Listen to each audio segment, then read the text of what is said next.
All right. All right. Yesterday I tried to do a video on which included some politics, and it got so bad that I erased it. We'll see. Let's say if Sprint's getting better. We'll see how it works. And otherwise we got to switch back to Verizon. Good morning.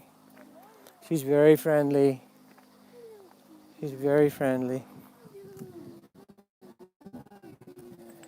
You're almost home. And so today, I took that video down, and I might have to switch back, and so we get, but up here on the mountain, I think it's a little better reception or something. Sprint, if you're listening, come on, get with it. Seriously? Okay. Truth is seductive. I'm going to talk about like love and truth. A while back I made a video that love is greater than truth. And this morning it came back to me. The more insight you have, sharp as a scalpel, your mind can incisive, cutting mind, right? I had a friend in high school who, we were smart kids. We took all the advanced placement class. I took a year of college in high school. I entered college as a sophomore. But my friend was a whole turbo level of intelligence. I mean, he literally, Stanford. We all got into all those schools too, but he was a whole nother level. Like he had me one time, I remember in high school, he had to have a physics advanced placement test to give the Stanford application. The only problem was we hadn't done the physics yet. And he told me, he said, Tobias, come over. I want to show you how to help me study. And in 1 week, he did the whole year of physics, scored a 5, top score on it on the advanced placement exam. Well, I'm not going to tell his name, beautiful guy, and he was so sharp that the rest of the world was stupid to him. Or, he was impatient with the world.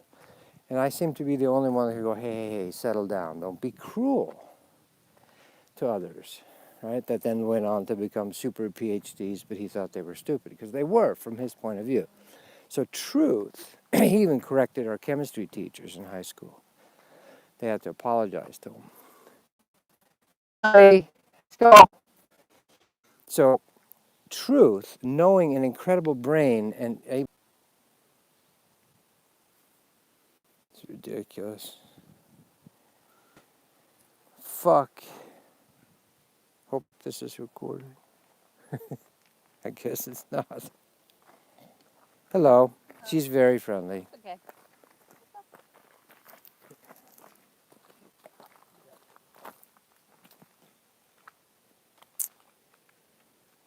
Okay. I think we're back. So super minds, this incredible intellect, and I was shown at the time, I was 17 or 18 at the time, and I realized, Spirit told me, it's like a scalpel. You can use it to separate the unreal from the real, to decipher truths, jnana yoga, or you can cut your own throat with it. And he did for a while, my friend. He went crazy for a while. He did too much LSD and his mind just went off. And he was homeless for a while, wandering barefoot through the streets and so forth. So truth, on the Western model, we've over-worshipped truth.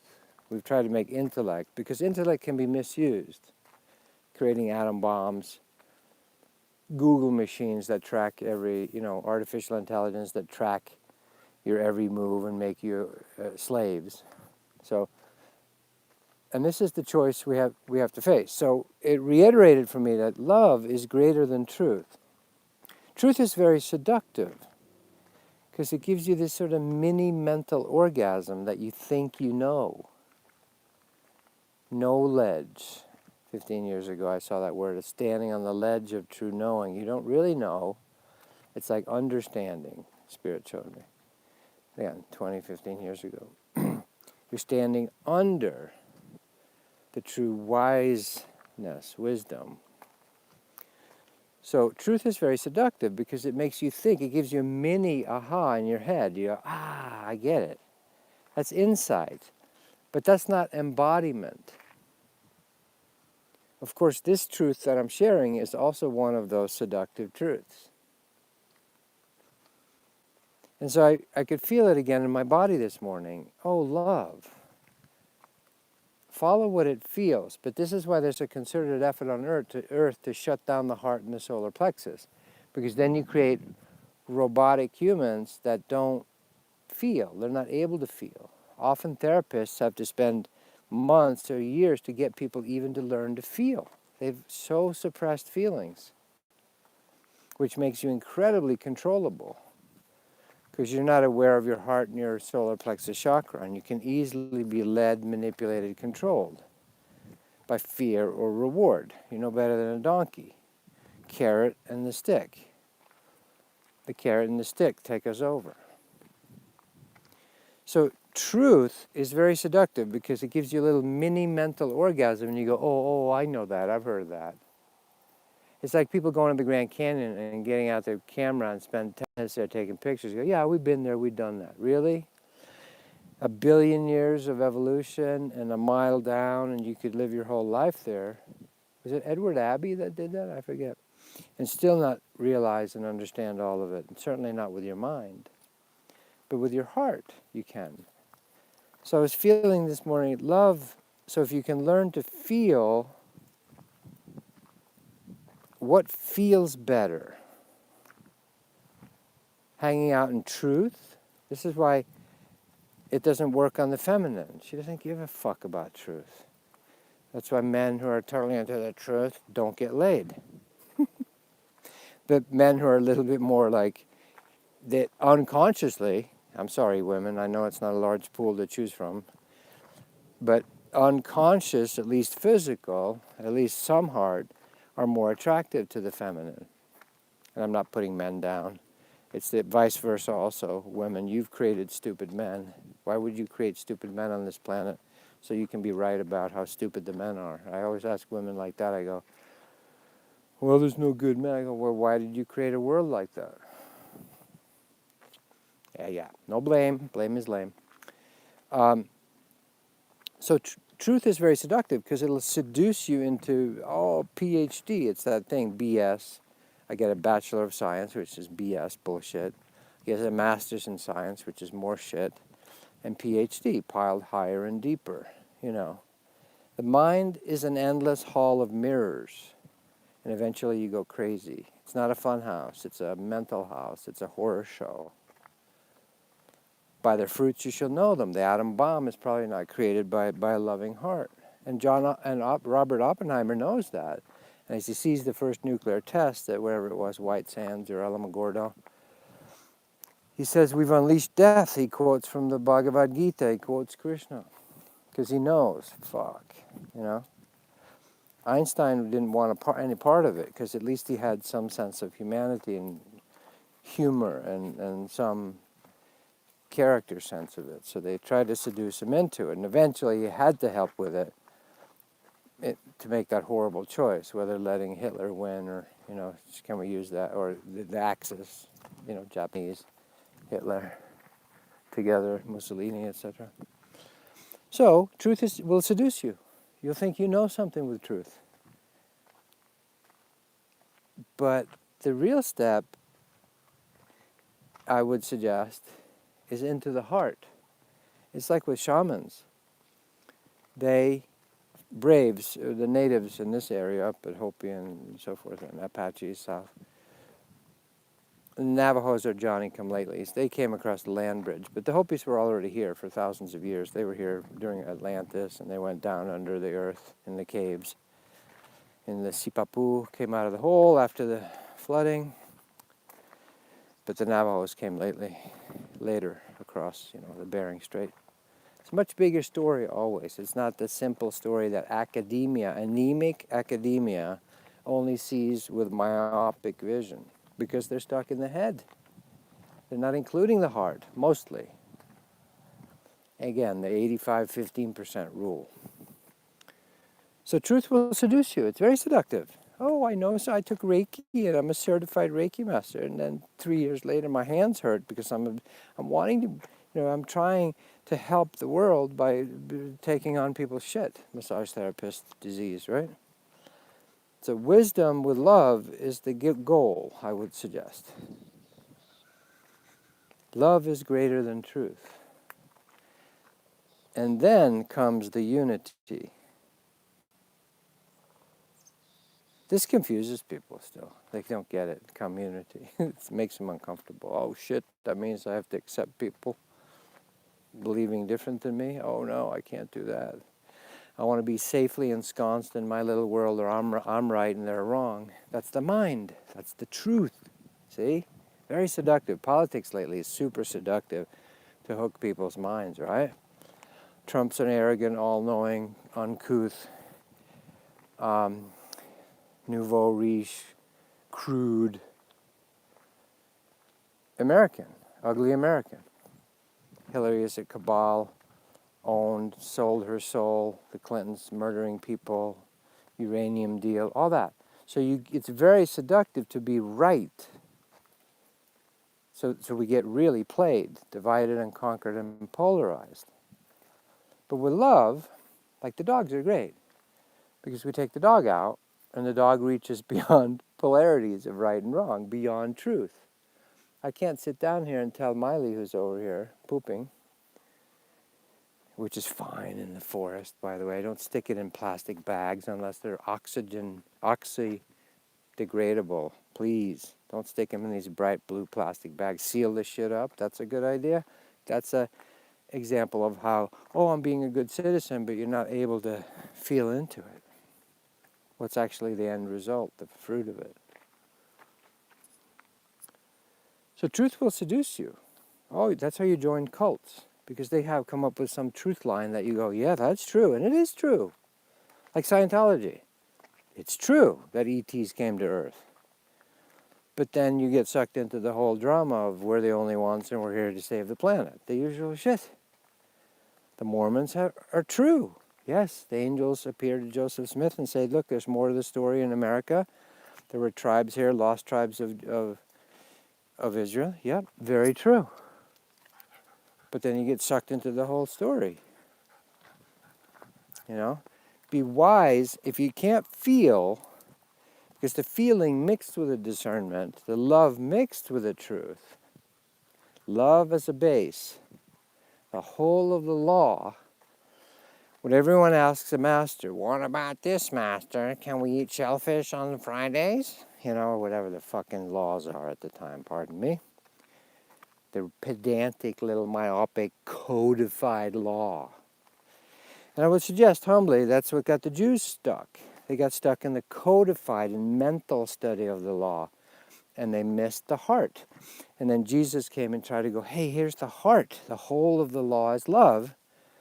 But they weren't willing as a people. I'm not, there's beautiful, everyone here on earth is beautiful races. I'm not anti-Semitic with this at all. But if we get stuck in tradition or codified truth, you're not letting spontaneous heart. And so a master will say, the whole of the law is love. That allows for spontaneous newness. God is willing to be ignorant. If you're scared of being ignorant and you need to have everything explained by your mind, by the truth, you'll be stuck in the hall of mirrors of the truth. So this is a truth, but I hope this truth, if it clicks with you, inspires you to go, oh, I need a practice of connecting with love, with heart. That's why eventually the Buddha does all that truth for 7 years, starves himself, stands on his head, does all the sadhana. Finally one day he's like, fuck this shit, or whatever, I give up. He finally gives up on the mind. That truth will solve it. Truth can be a final step into the oneness, into the community. But it can't satisfy you by itself. Not if you're human. Other races, yeah, that's all they're into. Spocks of the galaxy. And we can do that for a while. Buddha finally lets go. And he starts laughing. And he says, first thing his disciples then, who are like following him because he's such a good, disciplined sadhana yogi, he says, bring food.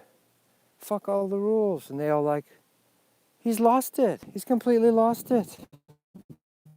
And they leave because they think he's fallen away from the discipline, because he's fallen into true universal agape love. Just feel this. So I'm hoping it's for me, reiterating this morning, truth is fun, but the reason I got hammered last year is because I have a connection to even Akashic truth, came in with it. Lots of us have. And God said, but you're asking for real love, for real union, real community. We're going to have to clean your body out. We have to clean your energy fields out. And that's, cleaning is different than thinking about oneness. It's all the practice. So truth is very seductive, but it'll put you on the truth sidetrack, eddy. You'll stay stuck in a whirlpool on the side of the river for thousands of lifetimes. Create libraries of Alexandria, create Akashic records, become a collector of truths. So what? It's no different than a dead butterfly collection. Yeah, I know that. I've studied that. Really? That's just another dead butterfly. It's dead. You know, when people collect butterflies, they kill them and stick them in pins in their glass cases. And that's a total, or people collect Coke cans or Hummel figurines or whatever the fuck they collect.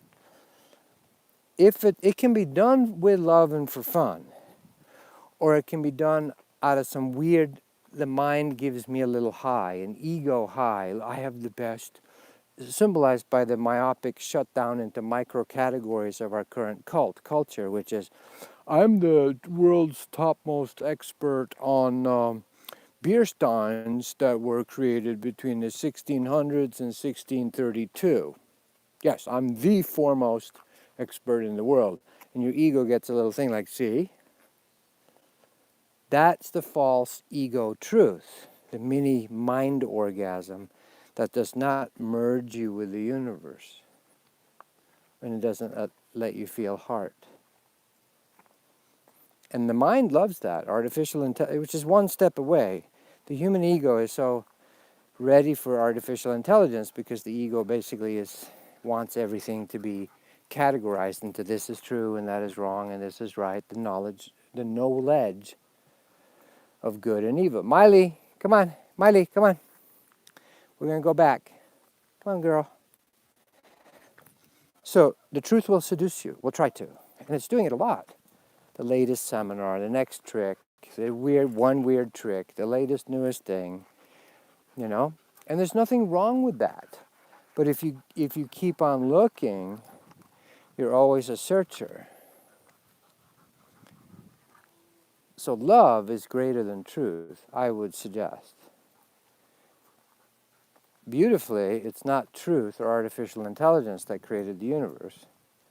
It's love. And love is spontaneous, unpredictable. It's an eternal fountain of El Dorado. It's the fountain of youth, eternal life. I'll give you one example. So the mind, in this case reflected by artificial intelligence, as an example, or collecting Hummel figurines. There's a million examples, look around. Basically, all of our culture is a mind reflection of the truth, searching for truth mind. I forgot what I was going to tell you, actually. So that's the mind short-circuiting. Like whenever that happens, when we do our webcasts, and we have moments of grace, of be still, that just comes in. I help people understand, see, the mind is so addicted to always doing the next thing that she's very friendly, and she'll walk right by you if you want her to. I'll do that. How are you? Good, how you doing? Good. Come on, Miles. Hey, puppy dog. Yeah. Let's go. So often on the webcasts, we'll have moments of emptiness or stillness. Last time we had like 10 minutes of it at the end of it. And people were crying. I was crying. Because love was descending. Love was arising. Because that's what I'm into. There's thousands of teachers out there. Most because of the Western world, we're seduced by mind knowledge, standing on the ledge of knowing. But if you want to jump in to the pool, it's very different than standing on the side of the pool going, wonder what it's like to swim. Love will help you go. Kids, when you're a kid, you're like, yeah, jackknife in the pool. Adults are like, oh no, shit, I just like to put on my dark sunglasses and my big floppy hat and hide my body under a towel and recline and just sit here and stuck in my fears in my head. Right? Love won't let you do that. That's why we all love Rumi or Hafiz or Kabir or these poets or, that talk about it. So, truth is seductive, but it's not fulfilling, ultimately. Love is. Then, walking up and down the street here, I can remember years ago feeling very separate, like everyone, their house, and I was much more separate than I am now. Now I can walk through the neighborhoods, go to any restaurant anywhere, and just feel like I feel very inclusive. I'm into community. Because I've worked on it. Like I can actually feel love. I don't care what persuasion they are, like this couple that just walked by, very conservative or whatever, very straight, some world would call it. So what? I don't feel separate from them anymore. I used to. Now I feel very inclusive. Love adjusts to the situation. It doesn't want to hammer its truth at someone who thinks differently than you. It finds common ground. It finds community. So, truth is seductive, but I'm suggesting if you're tired of the truth, the feminine is a little bit better at that. It wants love, sort of built in. For us males, it's time to allow love. Wise love, not womanized, not feminized love. Not like the big pharmaceuticals are trying to turn us all into one blob of genderless nothing. No, you can be very male and very fun and play and strong and all that. But added with that love, Jesus is not a wuss. Jesus was not that image we have of him being drained and meek. He wasn't like that at all. In my opinion, my experience of him, strong, powerful. Heartful, though. Krishna, the ultimate heart, even before Jesus, 6,000 BC. And he destroyed all those mentally stuck yogis. He would just play, do lila, play, and, get them all laughing. Truth is seductive. Love is fully filling. Truth will seduce you. Love will fully fill you, I would suggest. Much love. If you're interested in the webcast, Sundays, tobiaslars.com.